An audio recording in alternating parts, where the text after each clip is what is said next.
ഇന്ന് നമ്മൾ ഡിസ്കസ് ചെയ്യാൻ പോകുന്നത് ഡിസ്പ്യൂട്ടിനെ കുറിച്ചിട്ടാണ്. അതിൻ്റെ സെക്ഷൻസ്, റൂൾസ്, പിന്നെ അതിലുള്ള ഇമ്പോർട്ടൻറ്റ് പോയിൻറ്റ്സുകളാണ്. ആയി നോക്കുന്നത് സെക്ഷൻസും റൂൾസും ആണ്. സെക്ഷൻ 69 ആണ് ഡിസ്പ്യൂട്ടിനെ കുറിച്ച് പറയുന്നത്. Section 70 award on dispute. Section 70A corporative arbitration court. Section 70B provisions as pending proceedings. Rule 67 reference of dispute, payment of expenses and decision on dispute. Rule 68 mode of communication if orders and decision in deciding dispute.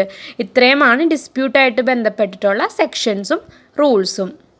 Dispute രണ്ടായിട്ടാണ് തരംതിരിച്ചിരിക്കുന്നത്. Monetary dispute എന്നും non monetary dispute എന്നും. Monetary dispute deal ചെയ്യുന്നത് RCSും non monetary arbitrator അല്ലെങ്കിൽ corporative arbitration court. പക്ഷേ monetary ഡിസ്പ്യൂട്ടിൽ തന്നെ area of operation അനുസരിച്ചിട്ടും ഡിസ്പ്യൂട്ടിൻ്റെ എമൗണ്ടിനനുസരിച്ചിട്ടും അത് deal ചെയ്യുന്ന അല്ലെങ്കിൽ കൈകാര്യം ചെയ്യുന്ന ഓഫീസേഴ്സ് വേറെയാണ്. വിത്തിൻ എ താലൂക്ക് അതുപോലെ തന്നെ ഡിസ്പ്യൂട്ടിൻ്റെ എമൗണ്ട് ബിലോ 15 lakh ആണെന്നുണ്ടെങ്കിൽ അസിസ്റ്റൻറ്റ് രജിസ്ട്രാറിൻ്റെ കീഴിൽ വരുന്ന ഇൻസ്പെക്ടർ ആയിരിക്കും ആ കേസ് കൈകാര്യം ചെയ്യുന്നത്.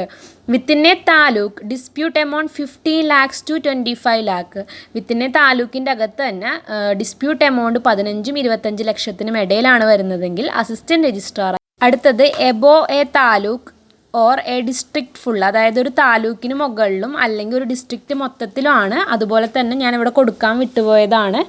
എമൗണ്ട് 25 lakhs to 40 lakhs വരെയാണെന്നുണ്ടെങ്കിൽ അത് ജോയിൻറ്റ് രജിസ്ട്രാർ ആയിരിക്കും അത് ഡീല് ചെയ്യുന്നത്.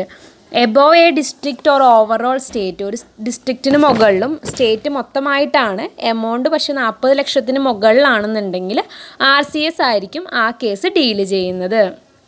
ഇനി പറയാൻ പോകുന്നത് മോണിറ്ററി ഡിസ്പ്യൂട്ടിൻ്റെയും നോൺ മോണിറ്ററി ഡിസ്പ്യൂട്ടിൻ്റെയും ഫീസിനെ കുറിച്ചിട്ടാണ്.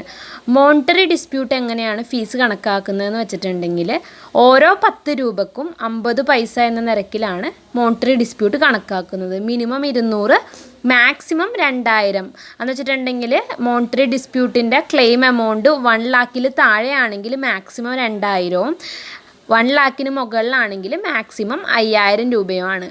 മിനിമം എപ്പോഴും 200, മാക്സിമം 1 ലക്ഷം രൂപ വരെയാണെന്നുണ്ടെങ്കിൽ 2000, 1 ലക്ഷത്തിന് മുകളിലാണെങ്കിൽ 5000. നോൺ മോണിറ്ററി ഡിസ്പ്യൂട്ട് ആണെങ്കിൽ എംപ്ലോയീസ് ഫയൽ ചെയ്യുന്ന പെറ്റീഷന് 1000 രൂപയും എലക്ഷൻ പെറ്റീഷന് 5000 രൂപയും അതർ പെറ്റീഷന് 3000 രൂപയുമാണ്. 2 ടൈപ്പ് സൊസൈറ്റികളെ ഇതിൽ നിന്നും എക്സംപ്റ്റ് ചെയ്തിട്ടുണ്ട്. ഒന്ന് മജോറിറ്റി ഓഫ് മെമ്പേഴ്സ് SC/ST ആയിട്ടുള്ള സൊസൈറ്റികളും സ്കൂൾ കോർപ്പറേറ്റീവ്സും.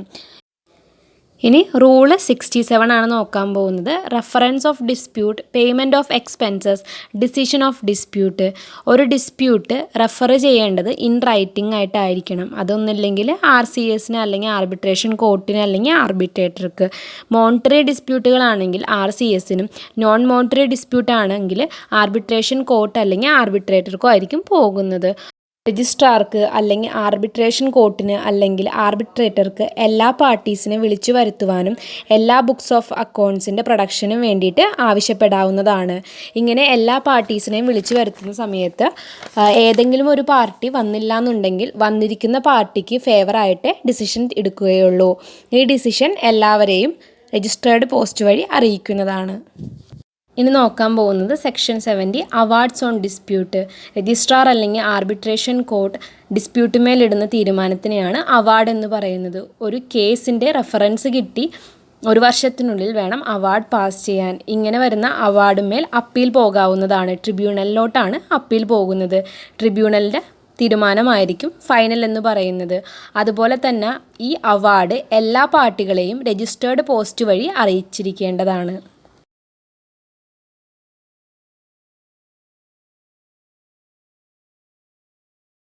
അടുത്തത് section 70A arbitration court. Government shall constitute arbitration court to deal with non monetary dispute. അടുത്ത point, the presiding officer shall be an advocate not less than 7 years bar practice. അതായത് ഇതിലുള്ള ഓഫീസറിൻ്റെ പേരാണ് presiding officer. അദ്ദേഹത്തിന് 7 വർഷത്തെ bar practice ഉണ്ടായിരിക്കണം. Presiding officer appointed for a period of 3 years, 3 വർഷമാണ് അദ്ദേഹത്തിൻ്റെ ടേം എന്ന് പറയുന്നത്. അതുകൂടാണ്ട് തന്നെ ആർബിട്രേഷൻ കോർട്ടിന് ഒരു സെക്രട്ടറി ഉണ്ട്. അദ്ദേഹത്തിൻ്റെ റാങ്ക് എന്ന് പറയുന്നത് not below the rank of assistant registrar ആണ്. നോക്കാൻ പോകുന്നത് rule 68 mode of communication of order and decision deciding dispute. The award shall be sent to the applicant by the court or registrar as the case may be with his seal affixed thereon by registered post. അതായത് dispute മേലിടുന്ന തീരുമാനത്തിനെയാണ് award എന്ന് പറയുന്നത്. ആ award പാർട്ടീസിന് registered post വഴി അയച്ചു കൊടുക്കണം. എങ്ങനെയാണ്? ആരാണോ തീരുമാനം ഇടുന്നത് അദ്ദേഹത്തിൻ്റെ സീൽ വെച്ചിട്ട് വേണം അത് അയച്ചു കൊടുക്കാനായിട്ട്. One copy of award shall be retained in the file concerned and same kept for a period of 12 years. ഈ അവാർഡിൻ്റെ ഒരു കോപ്പി 12 വർഷം സൂക്ഷിച്ചു വെക്കണം എന്നാണ് പറയുന്നത്. അതുപോലെ തന്നെ the copy of award or order shall be communicated to defendant also by registered post. ഡിഫൻഡൻറ്റിനും ഇതിൻ്റെ ഒരു കോപ്പി രജിസ്റ്റേർഡ് പോസ്റ്റ് വഴി അയച്ചു കൊടുക്കണം. ഇത്രയുമാണ് ഡിസ്പ്യൂട്ടിനെ കുറിച്ചിട്ടുള്ള ഇമ്പോർട്ടൻ്റ് ആയിട്ടുള്ള പോയിൻറ്റ്സ്.